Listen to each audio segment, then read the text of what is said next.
Imaginez un instant, deux coéquipiers en club qui deviennent adversaires sur la plus grande scène du football mondial. Deux joueurs qui connaissent parfaitement le jeu de l'autre. Deux talents qui représentent l'avenir du football. D'un côté, Federico Valverde, le capitaine uruguayen, le guerrier, le joueur capable de courir pendant 90 minutes, de défendre, d'attaquer et de frapper comme une véritable arme.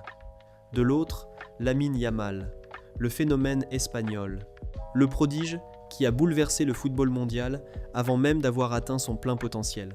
Et le 26 juin, ils vont se retrouver face à face. Espagne contre Uruguay, la Roja contre la Céleste. Le talent contre la puissance, la créativité contre l'intensité, mais surtout Valverde contre Yamal. Deux joueurs qui se connaissent parfaitement grâce à leur rivalité en club, mais qui cette fois auront un objectif totalement différent, éliminer l'autre et rapprocher leur pays du rêve ultime. Parce que ce match n'est pas seulement une rencontre de Coupe du Monde, c'est un affrontement entre deux philosophies du football. L'Espagne veut contrôler, l'Uruguay veut combattre. L'Espagne veut imposer son rythme avec le ballon. L'Uruguay veut transformer chaque duel en bataille. Et au milieu de cette guerre tactique, deux joueurs pourraient faire basculer l'histoire. L'un porte le maillot espagnol, l'autre représente la fierté uruguayenne. Lamine Yamal et Federico Valverde. Deux générations, deux styles, deux personnalités. Avant cette Coupe du Monde, beaucoup parlaient des favoris habituels. La France, le Brésil, l'Argentine. Mais l'Espagne est revenue dans cette conversation. Et ce n'est pas un hasard. Parce que cette nouvelle Roja possède quelque chose de spécial. Elle a retrouvé une identité. Pendant des années, l'Espagne cherchait à retrouver la magie de son époque dorée. Cette période où elle dominait le monde avec son football basé sur la possession, les mouvements et l'intelligence collective. Mais aujourd'hui, cette équipe a évolué. Elle n'est plus seulement une équipe qui garde le ballon. Elle est devenue une équipe capable de faire mal rapidement. Une équipe plus agressive, plus imprévisible, plus dangereuse. Et évidemment, une grande partie de cette transformation porte un nom, Lamine Yamal. À seulement quelques années du début de sa carrière internationale, Yamal est déjà devenu l'un des joueurs les plus surveillés de la planète. Ce qui impressionne chez lui, ce n'est pas seulement son talent technique, c'est son calme, sa maturité, sa manière de jouer, comme si la pression n'existait pas. Beaucoup de jeunes joueurs ont besoin de temps pour s'adapter au plus haut niveau. Lui semble déjà appartenir à cette scène. Quand il reçoit le ballon, il n'a pas peur, il provoque, il avance. Il cherche le duel, il veut créer quelque chose. Et c'est exactement ce qui rend les défenseurs nerveux. Parce qu'avec Yamal, une action normale peut devenir un moment décisif. Une accélération, un dribble, une frappe, une passe, tout peut arriver. Mais face à lui, il y aura un joueur qui connaît parfaitement ses qualités, Federico Valverde. Et c'est là que ce match devient encore plus fascinant, parce que Valverde n'est pas seulement un adversaire, c'est un joueur qui partage le même vestiaire que Yamal en club. Il connaît ses habitudes, il connaît ses mouvements, il sait comment il aime recevoir le ballon, il sait comment il cherche à éliminer son défenseur. Et maintenant, il devra utiliser cette connaissance contre lui. Valverde représente exactement l'ADN de l'Uruguay, un joueur avec une mentalité incroyable, un joueur qui ne recule jamais. Un joueur capable de changer un match avec une action défensive, une récupération ou une frappe spectaculaire. Il est le moteur de cette équipe, celui qui donne le rythme, celui qui montre l'exemple. Pour l'Uruguay, Valverde est beaucoup plus qu'un milieu de terrain. Il est le symbole d'une nouvelle génération qui veut écrire une nouvelle histoire. Parce que l'Uruguay possède une tradition immense. C'est une nation qui a marqué l'histoire du football mondial.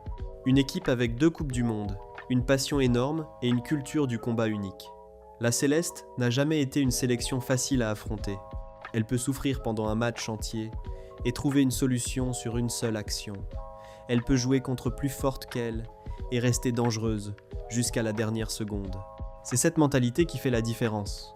L'Uruguay ne joue jamais avec peur, et cette équipe actuelle mélange parfaitement expérience et jeunesse. Des joueurs qui connaissent les grands matchs. Des jeunes qui veulent montrer qu'ils appartiennent à cette histoire. Et au centre de tout cela, Valverde. Mais l'Espagne possède aussi ses armes, et Lamine Yamal n'est évidemment pas seul. La Roja possède une génération extrêmement talentueuse. Des joueurs capables de garder le contrôle du match et de créer des problèmes à n'importe quelle défense. L'Espagne veut faire courir ses adversaires. Elle veut monopoliser le ballon. Elle veut fatiguer l'autre équipe mentalement. Mais surtout, elle veut utiliser ses jeunes talents pour faire la différence. Et c'est là que Yamal devient essentiel. Parce qu'il apporte quelque chose que toutes les grandes équipes recherchent. L'imprévisibilité. Il est impossible de savoir exactement ce qu'il va faire. Va-t-il accélérer ? Va-t-il rentrer dans l'axe ? Va-t-il chercher son pied gauche ? Va-t-il provoquer une faute ? Cette incertitude est une arme, mais l'Uruguay connaît aussi les dangers. Et Valverde sera certainement l'un des joueurs chargés de limiter cette menace. Il devra aider son équipe à fermer les espaces, empêcher Yamal de recevoir trop librement, protéger les zones où l'Espagnol aime créer le danger. Et ce duel pourrait devenir l'une des images fortes du tournoi, parce qu'il représente parfaitement le football moderne. Deux joueurs jeunes, deux stars mondiales, deux chemins différents. L'un veut faire exploser les défenses, l'autre veut les arrêter. L'un représente la créativité, l'autre représente la puissance. Mais ce match ne sera pas seulement décidé par ce duel individuel, parce qu'une Coupe du Monde se gagne avec une équipe. L'Espagne devra imposer son style. Elle devra éviter de tomber dans le piège physique de l'Uruguay. Elle devra contrôler les transitions, parce que laisser des espaces face à la Celeste peut être dangereux. L'Uruguay, lui, devra réussir à casser le rythme espagnol. Il devra accepter de défendre par moments, tout en gardant cette capacité à attaquer rapidement. C'est une bataille tactique qui promet d'être passionnante. D'un côté, une équipe qui veut contrôler le ballon. De l'autre, une équipe qui veut transformer chaque ballon récupéré en opportunité. Et dans ce genre de match, les détails comptent énormément. Une erreur, une inspiration, une action individuelle. Tout peut changer. Et c'est pour cela que Yamal et Valverde seront autant observés. Parce que les grands joueurs apparaissent dans les grands moments. Yamal veut prouver qu'il n'est pas seulement un jeune talent. Il veut montrer qu'il peut être un joueur décisif en Coupe du Monde. Valverde veut montrer qu'il peut porter l'Uruguay vers un nouveau chapitre glorieux. Deux ambitions, deux pays, un seul gagnant. Ce match pourrait aussi être un symbole du changement de génération dans le football mondial. Pendant longtemps, les grandes stars étaient les mêmes noms. Aujourd'hui, une nouvelle époque commence.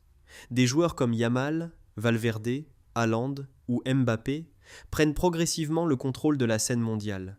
Et chaque confrontation entre eux devient une partie de l'histoire. Alors, le 26 juin, tous les regards seront tournés vers cette rencontre. Espagne contre Uruguay, la Roja contre la Céleste, Lamine Yamal contre Federico Valverde, le jeune génie offensif contre le guerrier uruguayen.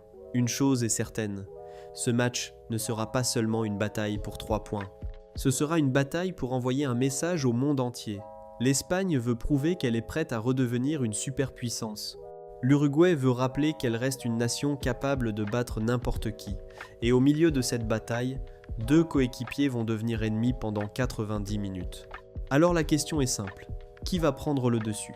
Le génie espagnol Lamine Yamal ou la force uruguayenne de Federico Valverde ?